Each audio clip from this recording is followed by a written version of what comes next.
নমস্কার বন্ধুরা, welcome to বাংলার প্রকল্প। বাংলার প্রকল্প চ্যানেলে আপনাদের সকলকে স্বাগত জানাই। শুরু করছি আজকের নতুন ভিডিওটি শুরু করার আগে সকলের কাছে রিকোয়েস্ট, ভিডিওটি ভালো লাগলে অবশ্যই লাইক করবেন এবং চ্যানেলটিকে সাবস্ক্রাইব করে পাশে থাকবেন। আজকের ভিডিওতে রয়েছে লক্ষ্মীর ভাণ্ডার প্রকল্পের মার্চ মাসের টাকা কবে দেওয়া হবে, লক্ষ্মীর ভাণ্ডার প্রকল্পের ভাতা বৃদ্ধি, কারা কারা এই মার্চ মাসের টাকা পাবেন না, এবং যারা দুয়ারে সরকার প্রকল্পে নতুনভাবে লক্ষ্মী ভাণ্ডারের জন্য অ্যাপ্লাই করেছেন তারা কবে থেকে টাকা পাবেন এই নিয়ে আলোচনা করা হয়েছে। তো চলুন বন্ধুরা, শুরু করা যাক। কলকাতা, 23শে ফেব্রুয়ারি 2025। পশ্চিমবঙ্গ সরকারের অন্যান্য প্রকল্পগুলির মধ্যে অন্যতম জনপ্রিয় একটি প্রকল্প হল লক্ষ্মীর ভাণ্ডার প্রকল্প। মহিলাদের আর্থিক সহযোগিতার জন্য চালু করা এই প্রকল্পে লক্ষাধিক মহিলার প্রতি মাসে আর্থিক সুবিধা পেয়ে থাকেন।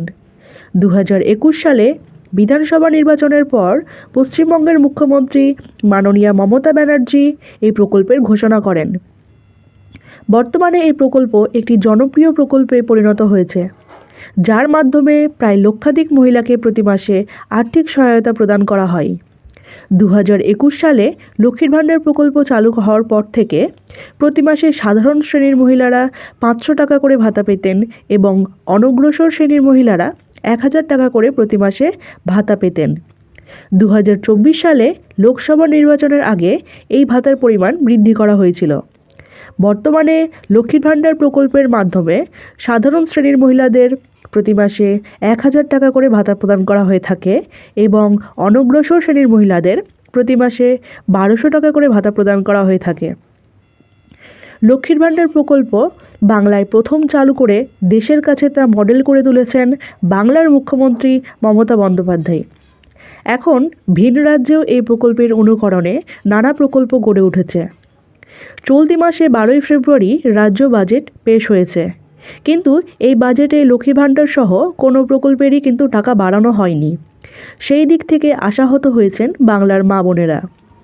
লক্ষ্মী ভাণ্ডার প্রকল্পের মাধ্যমে সরাসরি মহিলারা হাতে টাকা পেয়ে থাকেন, আর সেই টাকা দিয়ে সংসার খরচ সহ নানা রকম খরচ চালিয়ে থাকেন। সংসারে ছোটোখাটো খরচেও কিন্তু তাক লাগিয়ে দিচ্ছেন। মূল্যবৃদ্ধির বাজারে সাধারণ মানুষের কাছে এখন একটা বড় ভরসা এই লক্ষ্মীর ভাণ্ডার। ইতিমধ্যেই এই প্রকল্পের অনুকরণে ভিন রাজ্যে লাডলি বেহনা মাইয়া সম্মান যোজনা ঘোষণা হয়ে গিয়েছে। এই প্রকল্পে এখন 2,21,00,000 মহিলা গোটা রাজ্যে উপকৃত হন। সাধারণ মহিলারা মাসে 1000 টাকা করে পান, আর তপশিলি জাতির মহিলারা মাসে 1200 টাকা করে পেয়ে থাকেন। সম্প্রতি একটি প্রশাসনিক অনুষ্ঠান থেকে মুখ্যমন্ত্রী বলেন, লক্ষ্মীর ভাণ্ডার কোনোদিনও বন্ধ হবে না। যতদিন বাঁচবেন ততদিন এই লক্ষ্মীর ভাণ্ডার পাবেন। এক কথায় আজীবন পাবেন এই লক্ষ্মীর ভাণ্ডার। মমতার বিবৃতিতে শোনা যায়, লক্ষ্মীর ভাণ্ডার 25 বছর থেকে 60 বছর পর্যন্ত মিলে। তারপর যখনই 60 বছর ঊর্ধ্বে হবেন তখন কিন্তু বার্ধক্য ভাতার টাকা স্বয়ংক্রিয় পদ্ধতিতেই পেয়ে যাবেন। ইতিমধ্যেই লক্ষ্মী ভাণ্ডারের টাকা দেওয়ার প্রক্রিয়া শুরু করেছে রাজ্য সরকার। স্ট্যাটাসেরও পরিবর্তন আসছে। পেমেন্ট আন্ডার প্রসেস এই প্রক্রিয়ার কিছুদিনের মধ্যেই ব্যাংক অ্যাকাউন্টে মহিলারা তাদের লক্ষ্মী ভাণ্ডারের টাকা পেয়ে যাবেন। মার্চ মাসের 5 তারিখ থেকে উপভোক্তাদের ব্যাংক অ্যাকাউন্টে আসা শুরু করবে এবং মার্চ মাসের 9 তারিখের মধ্যেই সকল মা বোনেরা এই লক্ষ্মী ভাণ্ডারের টাকা পেয়ে যাবেন।